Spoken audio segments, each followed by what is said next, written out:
dearie me, that's the last Were thing. So we've just come off another interview. How exciting. With the amazing Wendy Corner, aka the Com Coach. So just briefly, because we're in a different group, if you can just give us a brief kind of synopsis, if you like, of who you are now and how you got there. What kind of things you had to overcome to get to where you are right now. Okay, who I am now, a communication coach, working in a business situation, having come from a speech pathology background, having worked with clients with voice and non-verbal stuff, and taking it into the business sphere now.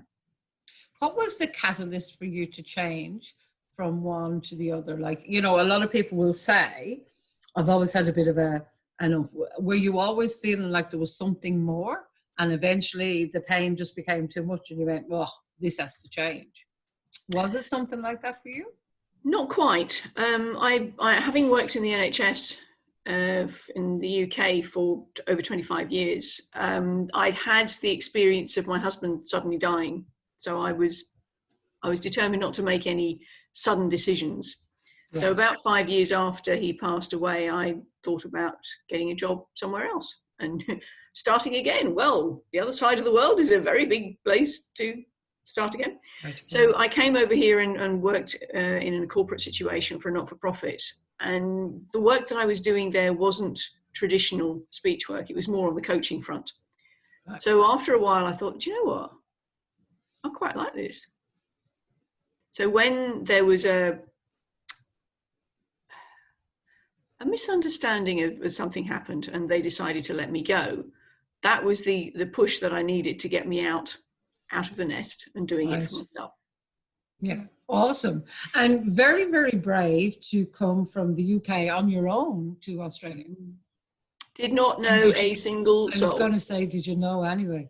You knew no one. So I'm guessing that you had set up employment to come here. Yes, because they paid for the visa and whatnot. Yeah. So that was here in Perth? You came straight to Perth? Came straight to Perth. How was that? How did you... Because, you know, from having something really hard happen, so your husband suddenly passing away and then kind of sitting on it for a while, but to a very brave decision to move to the other side of the world. Yes, it was. Looking back on it, I think, oh, wow, I did that. So that kind of is my benchmark for when I start panicking about little things. You know, look, you've moved from the other side of the world. Come on. This is doable. Yeah. What a huge benchmark to have, to say, what do you mean you can't do it? You bloody did that. That's amazing. Yeah. And I'm sure in business that some things then at that time, did you ever in the early stages go, oh my God, what have I done? What, moving over or the business? Yes, moving over. And moving over. Business. Oh golly, yes. I mean, there are still times. I left elderly parents back in the UK, and that was always going to be a real pull. But I made sure that they could Skype before I left. Did you teach them how to Skype? Oh yes. I had an inkling I was coming out. I resigned from the NHS in December and didn't get the job here until the following September. So I didn't leave until November. So in that in-between time, I made sure that we Skyped every single, well, when my mother was still alive, we Skyped every day. Right. So she got into the habit, and then she gradually taught Dad, which was just as well, because when she passed, at least he can now do it. Yeah. Okay, that's cool. That's awesome. Thank you for sharing that with us. But let's get a little bit more to the business side of stuff. Of course. So again, I've got this frog that you gave me to my throat. I beg your pardon. I passed it over. What is one of the most powerful questions within business that somebody has asked you? What gives me the right to consider myself an expert in communication? Oh, wow. Somebody asked you that. Yeah. Awesome. That's a biggie. Because very often people who are coaches in terms of communication, you'll get people who are presenters or people who've come out of HR or training background. And they sort of say, so why are you a communication expert?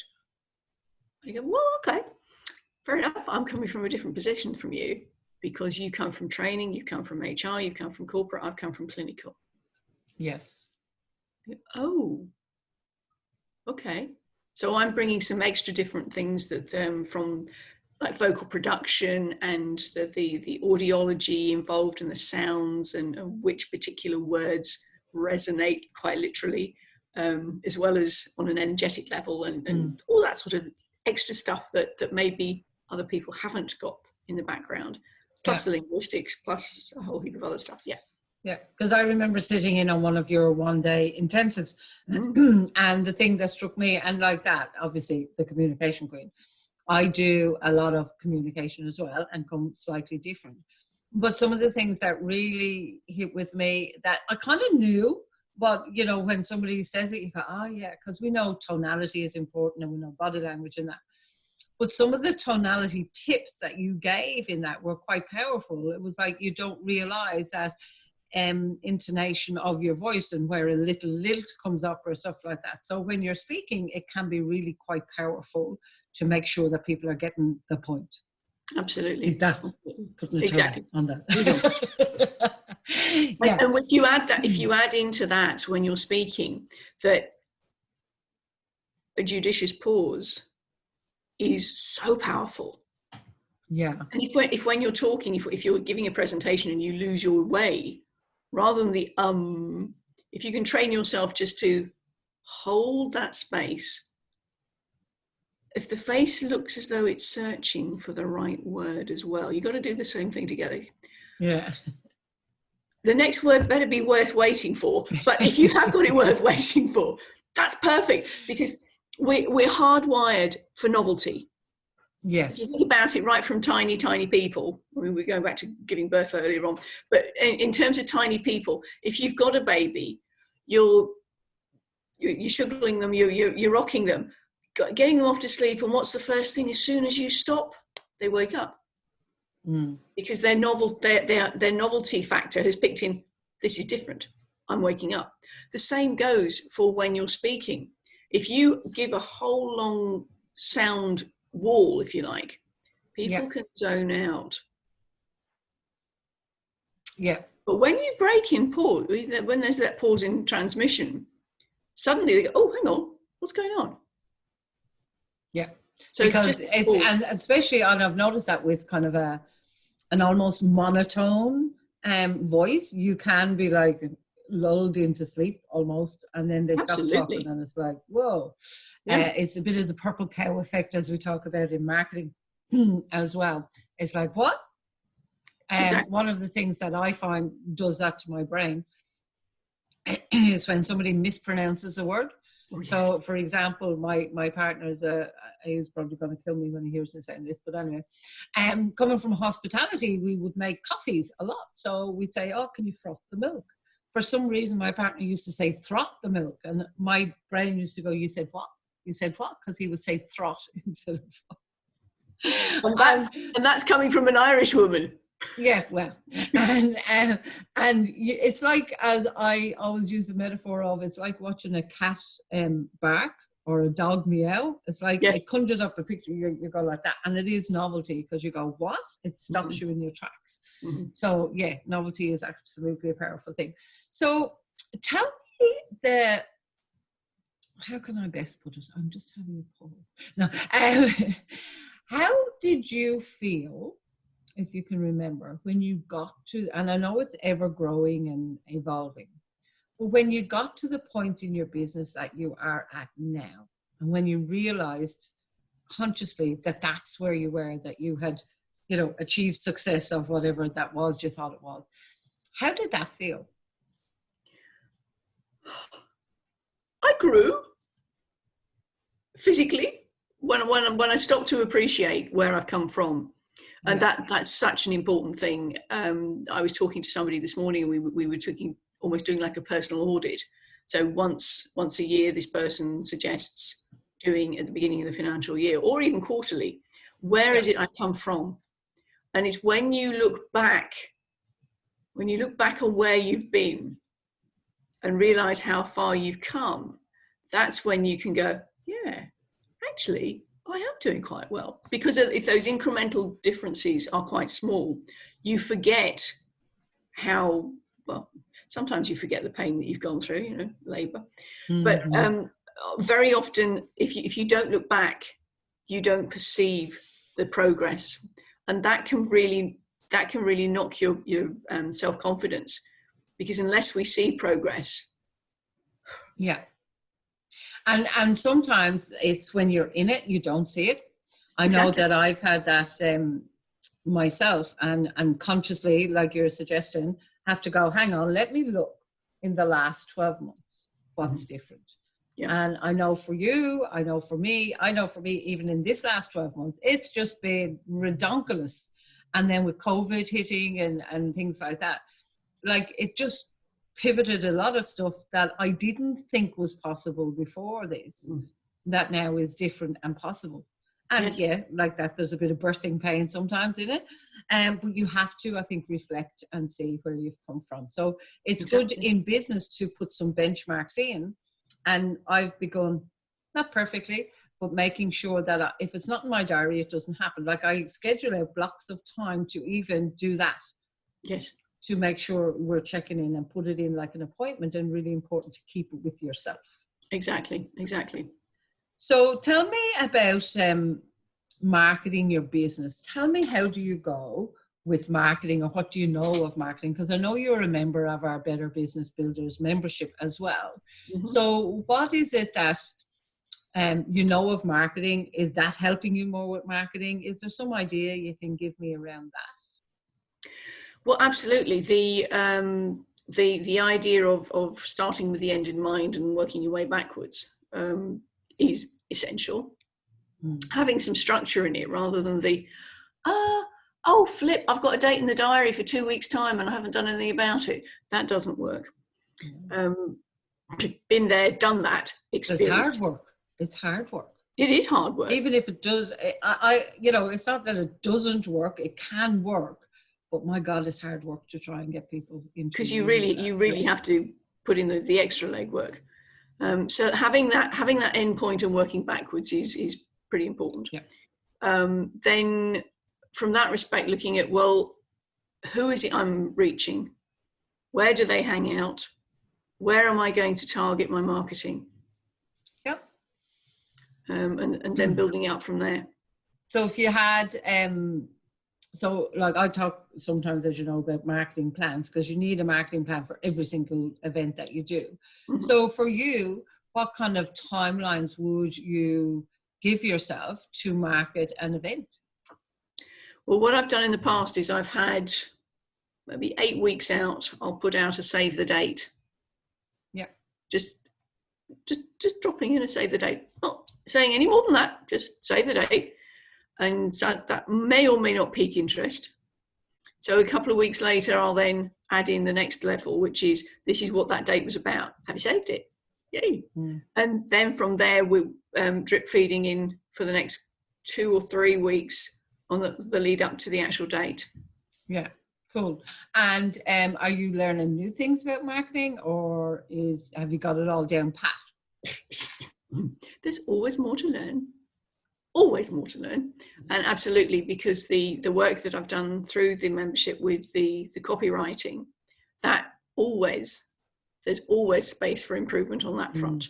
And the particularly the psychology behind the copywriting.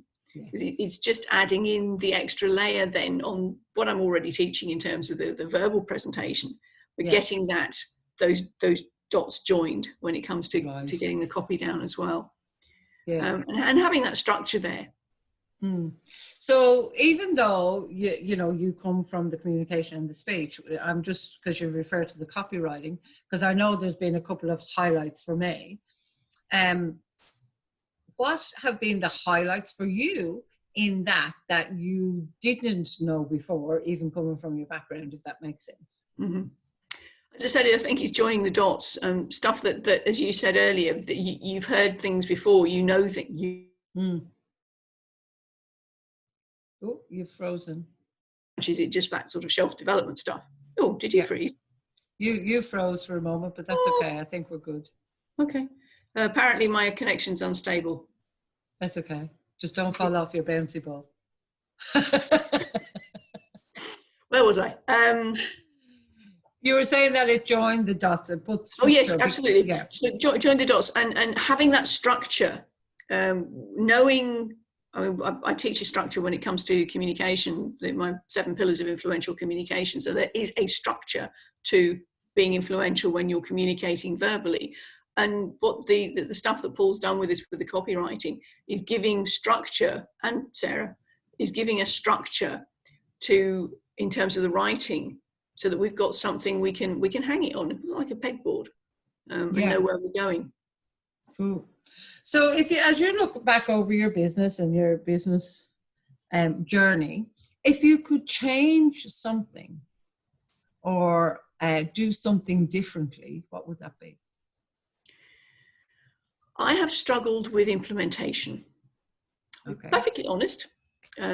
Struggled with implementing stuff that I've been taught, stuff that I know, and it's, as Paul talks about, the doingness as opposed to the knowingness.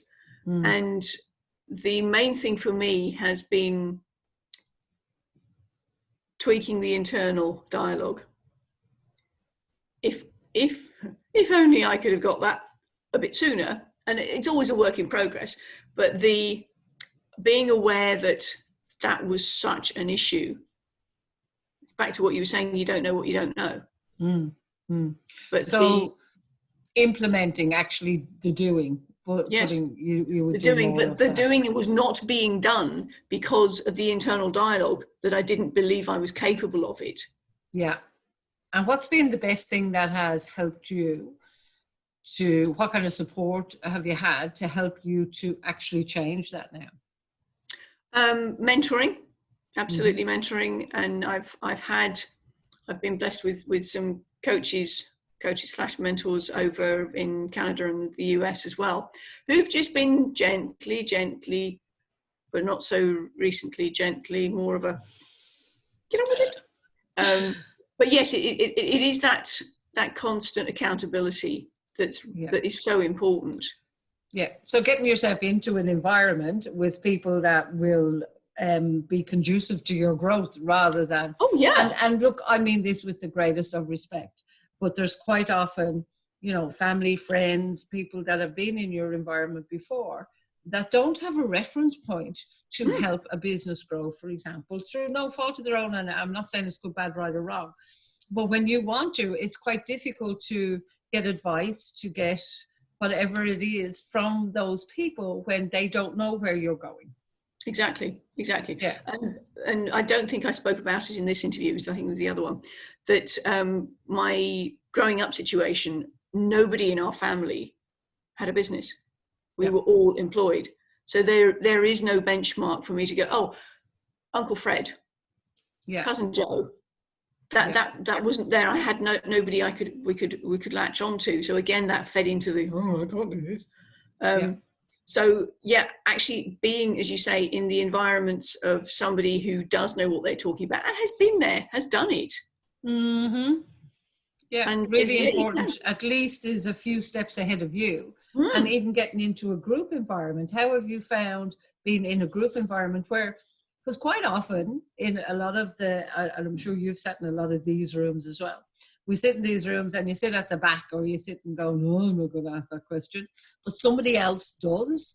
And you go, thank Christ they've asked that question because it's really made sense for me. So how valuable has it been for you to be in group environments? Oh, invaluable, totally invaluable, because as you say, somebody else will have the courage to ask what you just didn't want to admit that you didn't know. And so, yes, and there are no stupid questions. Yeah. If you've got the support there. No, truly aren't. We say that externally and we kind of pretend we believe it, but there truly aren't any stupid questions, because if you don't get it, I often describe myself as there's just that one part that I haven't, just that one part that just hasn't quite connected, because I know when I get it, I'll be fine. Yes. And that has been my experience, that there's something, and I'll keep asking, like that little curious child, I'll keep, going on a bruise, patting a bruise, going, does that hurt? I'll be like, that doesn't work, tell me more. And once I get that, we get it. But all too often, I think that we give up. So the benefit of being in that environment is that even though you may not know it's a question that you even want to ask it, when they ask you, you go, that's the thing I was missing. I just couldn't put it into language. Again, it's really not knowing what you don't know. Yeah. It's like, I know something's not quite there, but I don't know what that is. Mm-hmm. So you would implement would be what you do differently.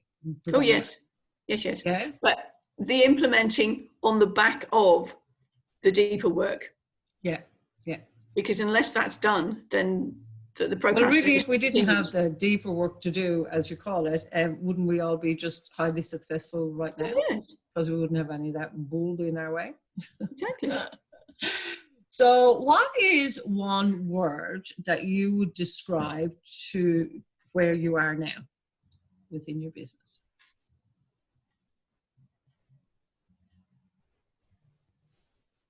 Growing. Right. Like it. Cool. Because that for me encapsulates the fact that I'm not at the stop. I'm not at the very, very start. Neither am I where I could be. There's always room for improvement. Yeah. And the last question, and then we'll just make sure that people can contact you. What's the most spontaneous thing that you've ever done?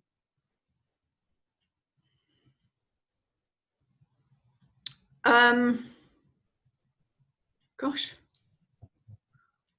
I like to throw in a few curveballs. Yes, that's a good one.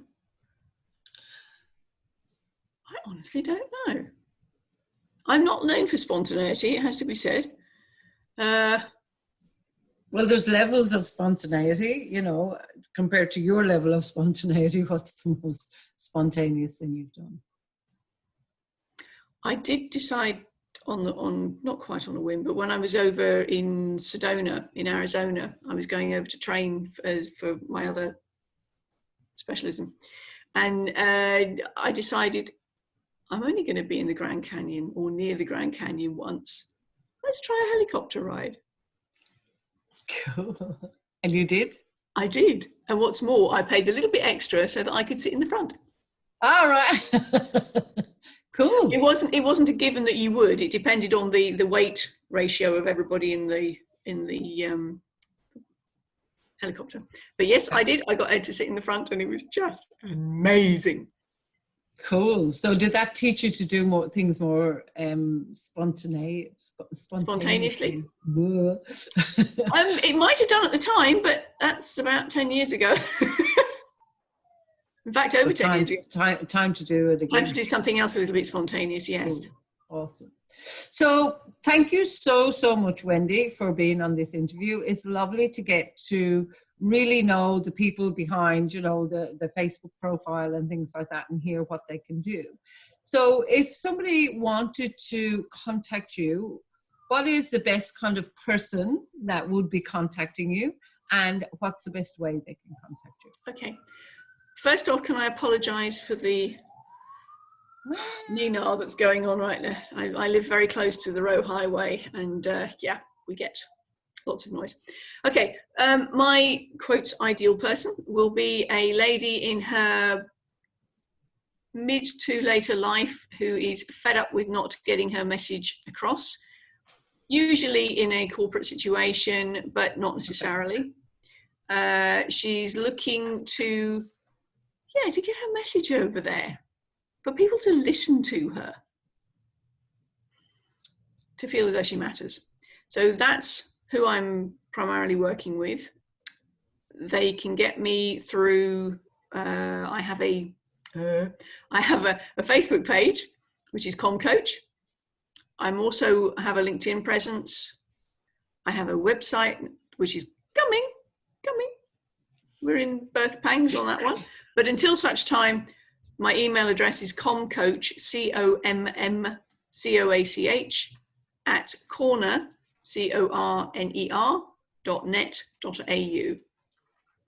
I've just changed your name on the screen to say Com Coach. Thank you. Oh, and by the way, that's impressive. I have just written my first newsletter. Cool. So make sure that you let Wendy know through Facebook or email that you want her newsletter. Yay! And it's actually talking about birth too. Okay, there you go.